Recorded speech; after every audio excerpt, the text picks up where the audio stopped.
말씀 성경 봉독하도록 하겠습니다. 누가복음 2장 41절로 52절 말씀입니다. 누가복음 2장 41절로 52절 우리 띄워주시면 함께 교독으로 읽도록 하겠습니다. 저부터 읽겠습니다.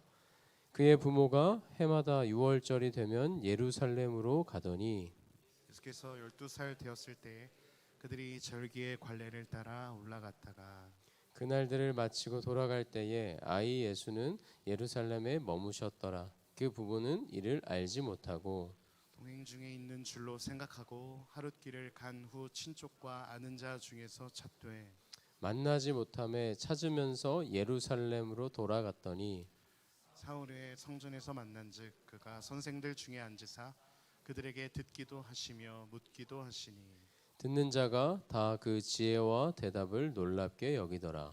그의 부모가 보고 놀라며 그의 어머니는 이르되 아이야 어찌하여 우리에게 이렇게 하였느냐 보라 내 아버지와 내가 근심하여 너를 찾았노라. 예수께서 이르시되 어찌하여 나를 찾으셨나이까 내가 내 아버지 집에 있어야 할 줄을 알지 못하셨나이까 하시니 그 부모가 하신 말씀을 깨닫지 못하더라. 예수께서 함께 내려가사 나사렛에 이르러 순종하여 받드시더라. 그 어머니는 이 모든 말을 마음에 두니라. 예수는 지혜와 키가 자라가며 하나님과 사람에게 더욱 사랑스러워 가더라. 아멘. 할렐루야. 우리 옆에 사람들과 인사하며 나아가겠습니다. 참 잘 오셨습니다. 네, 한 번 더 인사하겠습니다. 하나님은 여러분을 사랑하십니다. 네, 저도 여러분을 사랑합니다. 네, 오늘 다시 만날 예수라는 제목으로 여러분과 말씀 나누기를 원합니다. 오늘 본문 말씀은 우리가 방금 읽은 것처럼 또 여러분들이 익히 알고 있으시겠지만 예수님의 어린 시절 예수님의 이야기가 담겨 있습니다. 그 이야기는 어떤 이야기입니까? 6월절에 예수님을 잃어버린 예수님의 육체적 부모가 되는 요셉과 마리아의 이야기가 담겨 있습니다. 우리가 이 말씀을 보다 보면 아니 어떻게 자식을 저렇게 쉽게 잃어버릴 수 있을까 생각할 수 있겠지만 모든 유대인들은 그때 당시에 6월절 예루살렘으로 향해야만 했습니다. 그리고 예루살렘으로 향하는 길에 가는 길에서 친척들을 만나면 아는 친지들을 만나면 함께 올라가기도 했다라고 합니다. 간단히 생각해 보아도 우리가 명절에 저 어릴 적의 명절에 이제 시골에 내려가는 거 생각해 보면 차가 막히죠. 엄청나게 막히죠. 그렇지 않나요, 여러분? 안 내려가 보셨나요? 저는 시골이 진도입니다. 전라남도 진도. 한 이제 안 막힐 때 가도 한 5시간 정도 걸리는데 막힐 때 가면 진짜 끔찍합니다. 그래서 횡담도 휴게소만을 이제 간절히 소망하고 기다렸던 기억이 있습니다. 그래서 엄청 막혀서 어느 날은 막 저희 온 가족이 다 진도 사람들이라 다 같이 내려가는데 그 중에 몇몇 가족은 다시 화가 나서 돌아가기도 했어요. 인천에서. 이렇게 간단하게만 생각해봐도 온 유대인들이 예루살렘으로 향했단 말이에요. 그러면 엄청나게 몰리고 막히고 북적였겠죠. 그때는 차도 없고 이제 걸어가야 되니까요. 근데 성전으로 향할 때 또 어떠한 규칙이 있었냐면 남자와 여자가 같은 길로 갈 수 없었습니다. 다른 길로 갔어야 했어요. 그렇다면 당연히 나올 때도 다른 방향으로 남자와 여자가 따로따로 나오게 됐었겠죠. 그래서 그럼 가족들이 언제 만나냐 하면 예루살렘을 성전으로 향하는 길에서 나와서 벗어난 다음에 예루살렘 근처의 다른 도시, 주변 도시에서 가족들이 만나는 구조였습니다. 어떻게 보면 모든 유대인들이 예루살렘의 6월절에 모이기 때문에 쉽게 말하면 교통체증이 발생하는데 이 교통체증을 막기 위해서 이것들을 해소하기 위한 방법이었겠죠. 방향을 정해놓으면 좋은 방법이라고 할 수는 있습니다. 그런데 예수님은 지금 12살입니다. 12살인 이 12살이라는 나이는 엄마와 가도 되고 아빠와 가도 되는 애매한 나이였어요. 그래서 왜 아이가 없는데 왜 잃어버리지? 라고 우리는 그렇게 생각할 수 있겠지만 사실 아버지 요셉 입장에서는 아들이 없네? 엄마랑 있겠지. 엄마 마리아 입장에서는 아들이 없네? 아빠랑 있겠지. 할 수 있었던 상황이. 모두 그쪽에 있겠구나 생각한 거예요. 그래서 잃어버리게 된 것이죠. 우리가 이 본문을 이제 들으면서 그렇구나, 그랬던 일이구나, 그런 사정이 있었구나, 그냥 해프닝이구나라고 넘어갈 수 있겠지만 우리는 이 본문을 통해서, 이 본문을 바라보며 신앙이 무너져서 예수님을 잃어버리게 된 우리의 모습을 발견할 수 있게 됩니다. 그리고 이 본문을 통해 우리가 그런 우리가 어떻게 다시 회복하고 어떻게 다시 예수님을 만날 수 있는지를 나누어 보려고 합니다. 그 첫 번째로 우리는 예수님을 잃어버리는 사람들의 특징을 알아야만 합니다. 그 특징을 세 가지로 나뉘어서 전하려고 하는데요. 첫 번째는 여유가 없을 때 예수님을 잃어버린다라는 거예요. 우리 함께 읽어볼까요? 시작. 잃어버린다. 여유가 없을 때 우리는 예수님을 잃어버립니다. 이게 무슨 말일까요? 해야 하는 일들이 많을 때, 신경 써야 하는 관계가 많을 때, 어려운 문제나 어떤 상황과 환경들이 내 앞에 있을 때, 마음에 여유가 없을 때, 아니면 하고자 하는 일이 너무 잘 돼서 예수님을 생각할 여유가 없을 때 우리는 예수님을 잃어버리게 됩니다. 요셉과 마리아도 여유가 없었어요. 왜요? 예루살렘을 빨리 빠져나갈 생각을 하고 있었겠죠. 여유가 없었습니다. 여러분은 그런 경험이 없으신가요? 있을 것입니다. 저 또한 있었던 것 같아요. 우리는 여유가 없을 때 가장 우리가 첫 번째로 여겨야 할 예수님을 쉽게 잃어버리거나 놓치게 되기도 하는 것 같습니다. 우리 두 번째 특징, 문제를 알아차리지 못한다. 우리 함께 읽어보겠습니다. 시작. 네, 문제가 발생한 즉시 문제를 알아차리지 못해요. 여러분, 우리가 생활 속에서 일어나는 문제를 예로 들어서 한번 설명해 볼까요? 제가 카페를 했었잖아요. 카페 할 때 분실물이 엄청나게 많이 들어요. 마감 시간이 9시, 밤 9시였는데 한 8시부터 전화가 계속 와요. 띠리링 전화 받아요. 네, 카페입니다. 왜 전화하셨죠? 사장님, 틴트 있어요? 틴트라고 입술에 바르는 거 맞죠? 네. 틴트 있어요? 틴트? 틴트가 한 6개가 있는데요. 색을 좀 말해줘야 되는데, 그럼 무슨 코랄 어쩌고저쩌고 무슨 색을 말해. 제가 코랄 무슨 색을 모르는데 와서 보셔야 될 것 같은데 사진 찍어 보내드릴게요. 이런 일이 있어요. 그리고 립스틱, 화장품 이런 게 많아요. 우리가 소지품을 잃어버릴 때가 참 많죠. 화장품이나 지갑, 어떤 방금 말했던 틴트, 핸드폰 이런 것들이요. 에어팟 한쪽만 잃어버린 거 당근에 막 엄청 많이 올라오잖아요. 막 잃어버리잖아요. 근데 그런 생각을 해요. 저는 이 소지품을 잃어버리자마자 내가 알아차릴 수 있다면 얼마나 좋을까. 그러면 잃어버리지 않겠죠. 바로 그 자리에서 찾으면 되니까. 그런데 애석하게도 우리는 소지품을 잃어버리자마자 생각이 나요? 알아차려요? 아니면 그러지 못해요? 그러지 못합니다. 꼭 집에 가서 꼭 이제 밥을 먹고 나와가지고 이제 저희 어머니 아버지랑 밥 먹고 나왔는데 이제 과천에서 밥을 먹고 인천에 다 와가는데 어머니가 근데 루즈 어디 갔어? 루즈 이런단 말이에요. 그럼 과천까지 다시 가야 돼요. 꼭 시간이 지난 다음에 우리는 잃어버린 게 생각나고 알아차립니다. 문제를 그 즉시 알아차리지 못하고 내 안에 문제가 발생됐음에도 불구하고 발생되자마자 알아차리지 못하고 시간이 지난 후에서야 알아차린다라는 겁니다. 이것과 마찬가지로 예수님을 잃어버린 사람들도 내가 언제, 나의 신앙이 언제부터 문제가 생기기 시작했는지 모르는 경우가 허다하다라는 겁니다. 그런 사람들은 신앙 이야기를 할 때 늘 말합니다. 잘 모르겠어요. 목사님 잘 모르겠어요. 제가 언제부터였는지. 이런 이야기를 늘 말합니다. 그러면서 쉽게 책임을 떠넘길 수 있는 외부 요인을 찾기 시작합니다. 아마 제가 일을 시작했을 때부터였던 것 같아요. 아마 공부를 시작했을 때부터였던 것 같아요. 아마 제가 아팠을 때였던 것 같아요. 아마 연애를 그랬던 것 같아요. 이런 것처럼 말이죠. 요셉과 마리아가 처음에는 몰랐던 것처럼 예수님을 잃어버리는 사람들, 예수님을 놓친 사람들, 우리들도 그럴 수 있다라는 겁니다. 어떻게? 그렇다면 어떻게 내가 예수님을 잃어버렸다라는 사실을 깨달을 수 있을까요? 잃어버렸다라는 사실을 깨달아야만 다시 찾으려고, 다시 만나려고 애쓸 수 있는데 어떻게 그 사실을 깨달을 수 있을까요? 여러분에게 질문 한 가지만 하겠습니다. 지금 여러분 마음 안에 예수님이 느껴지십니까? 여러분 마음 가운데에 예수님이 느껴지십니까? 굉장히 이게 고요합니다. 이것도 애매하다면 한 주간 동안 여러분의 삶 가운데에 예수님으로 인한 기쁨과 감사가 느껴지셨습니까? 더 침묵해졌어요. 그럼 더 한 가지 더 물어볼게요. 더 자세하게, 더 디테일하게.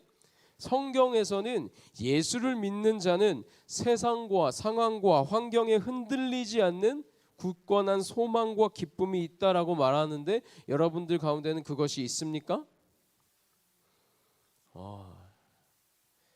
입을 꾹 다물고 한결같이 꾹 다물고 계신 분들이 많습니다. 그 소망과 기쁨으로 인해 내가 당연히 기쁨으로 자원하여 하게 되는 말씀 생활과 기도 생활과 예배 생활이 여러분들의 삶 가운데 있으십니까? 그것이 없다면 혹은 그것이 없는지 알아차리지도 못했다면 우리는 어쩌면 이미 예수님을 잃었거나 잃어가고 있는 줄 모르겠습니다. 자, 세 번째 특징입니다. 한번 읽어볼까요? 시작. 잃는 것은 빠르게, 찾는 것은 느리게.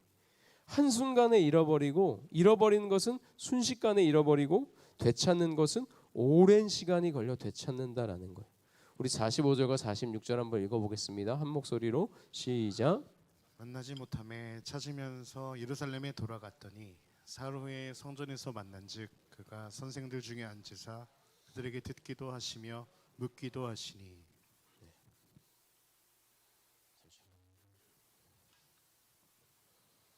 마리아와 요셉이 찰나의 순간 아들 예수님을 잃어버리고 얼마 만에 찾게 되는가?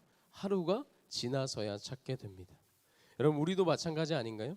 예수님을 단 한순간에 잃어버립니다. 우리의 신앙이 한순간에 서서히 무너지기 시작합니다. 한순간에 하나님이 허락하신 공동체를 떠나기도 합니다. 그러나 그것을 회복하고 다시 그 자리로 다시 예수님 앞으로 돌아오는 것은 그보다도 더 훨씬 더 많은 시간이 필요한 것을 알고 있지 않으십니까? 훨씬 더 많은 시간이 걸리는 게 사실입니다. 왜 그럴까요? 왜 이렇게 힘이 들까요? 잃어버린 것은 순식간인데 돌아오는 것, 다시 찾는 것은 왜 그렇게 힘이 들까요? 다시 예수님에게로 돌아가는 것이, 다시 예수님을 사랑하는 것이, 다시 예수님만을 사랑하는 것이, 다시 예수님 앞에 뜨거워지는 것이 우리에게 너무나 이렇게도 힘이 들까요? 시간이 지날수록 내가 다시 하나님 앞에 돌아갈 수 있을까? 라는 확신이 희미해지기 때문입니다. 내가 이전처럼 예수님 앞에 뜨거운 열정을 회복할 수 있을까라는 확신이 희미해지기 때문입니다. 그 이유가 무엇이든 내가 누군가에게 상처받았든 내가 무엇인가의 마음을 빼앗겼든 내가 나의 편함과 유익을 쫓아 떠났든 우리가 다시 마음을 다잡고 하나님 앞으로 돌아가려 할 때 우리의 마음이 이전처럼 뜨겁지도 하나님을 향한 갈망이 차오르지도 않을 때가 있다라는 것입니다. 그것이 현실입니다. 우리는 그럴 수밖에 없습니다. 그 와중에 우리도 모르게 나도 모르게 어떤 마음이 듭니까?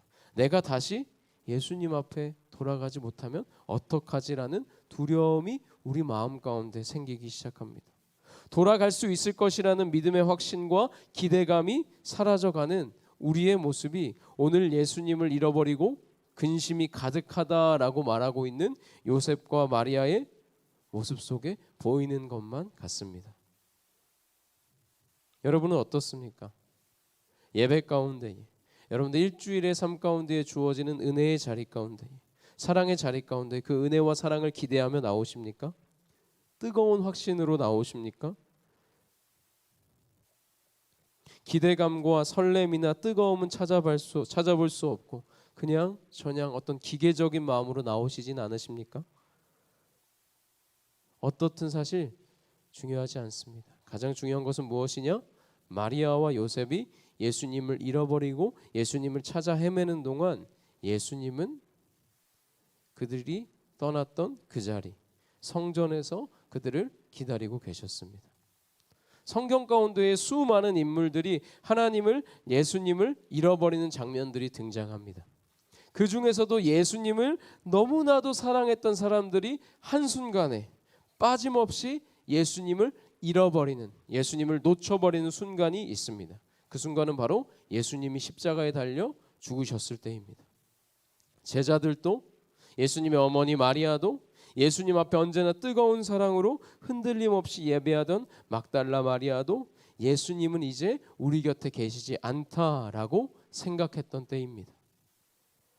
그래서 막달라 마리아는 어떻게 해요? 그 무덤에라도 가서 그 안에서라도, 그 안에라도 향품을 넣어야지 하는 마음으로 무덤에 갔습니다. 그러나 예수님이 계시지 않아요. 예수님의 시체가 보이지 않습니다.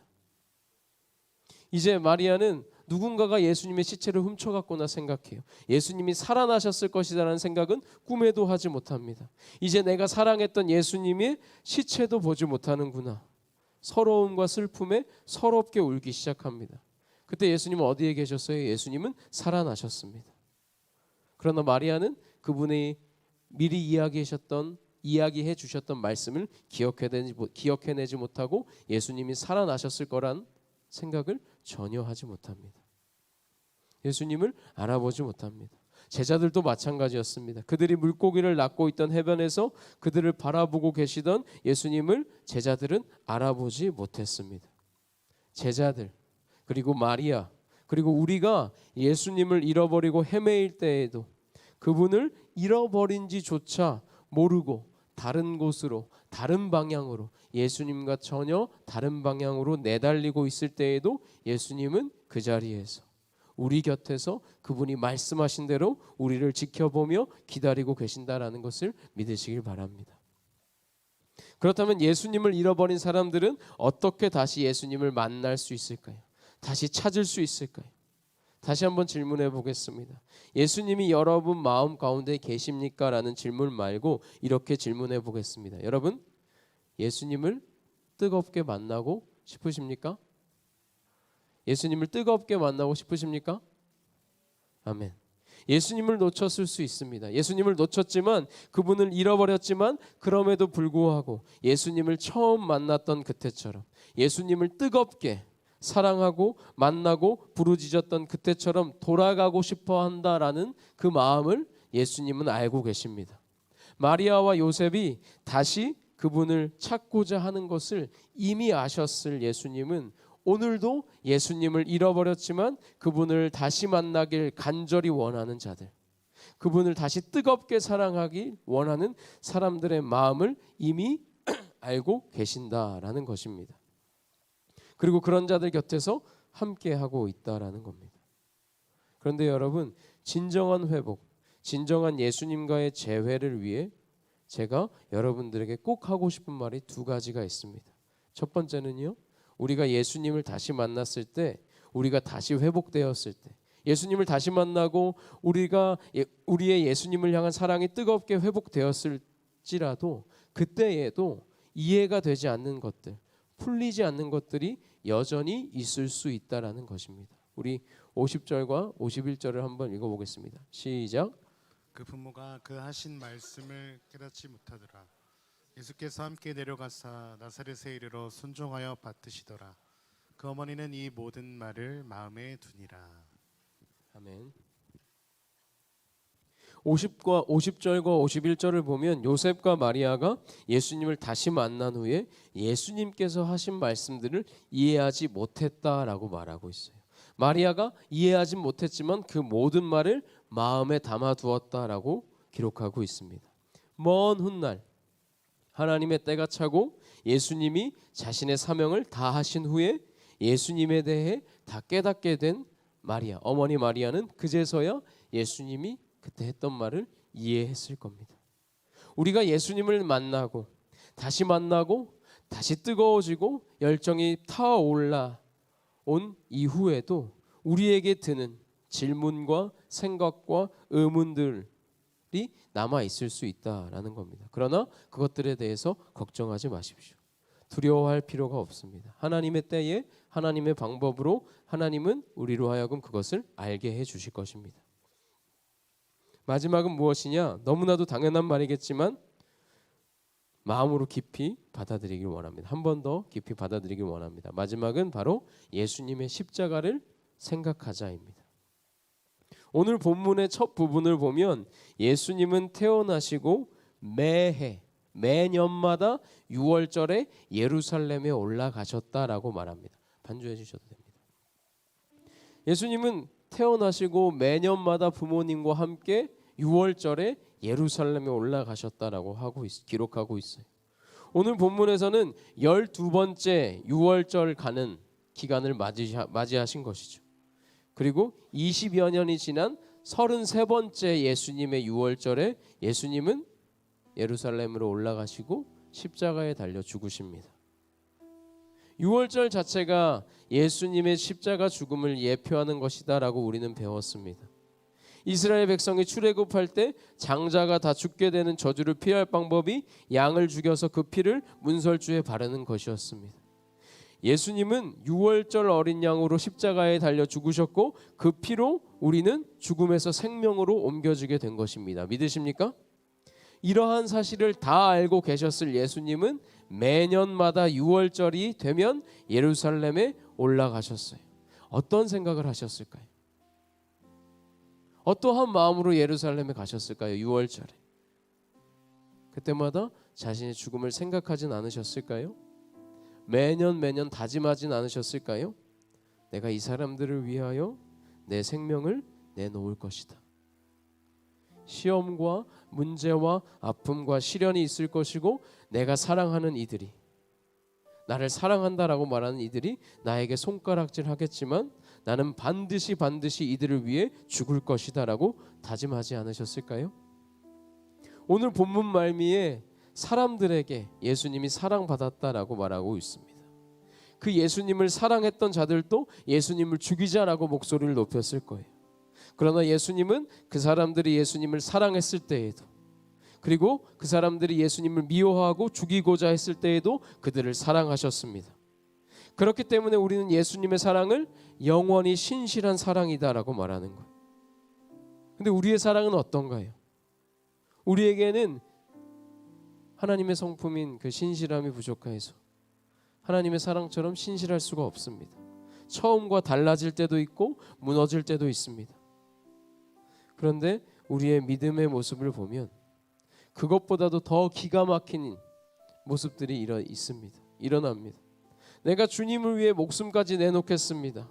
내가 주님 앞에 철저히 순종하겠습니다 라고 부르짖어 고백하고 그 다음날 죄를 짓는 모습, 하나님을 닮아가겠다라고 말하면서도 누군가를 미워하고 시기하는 모습, 하나님을 사랑하겠습니다, 하나님의 마음으로 내게 보내주신 공동체를 사랑하겠습니다라고 말하면서도 하나됨을 위해 애쓰지 않는 모습.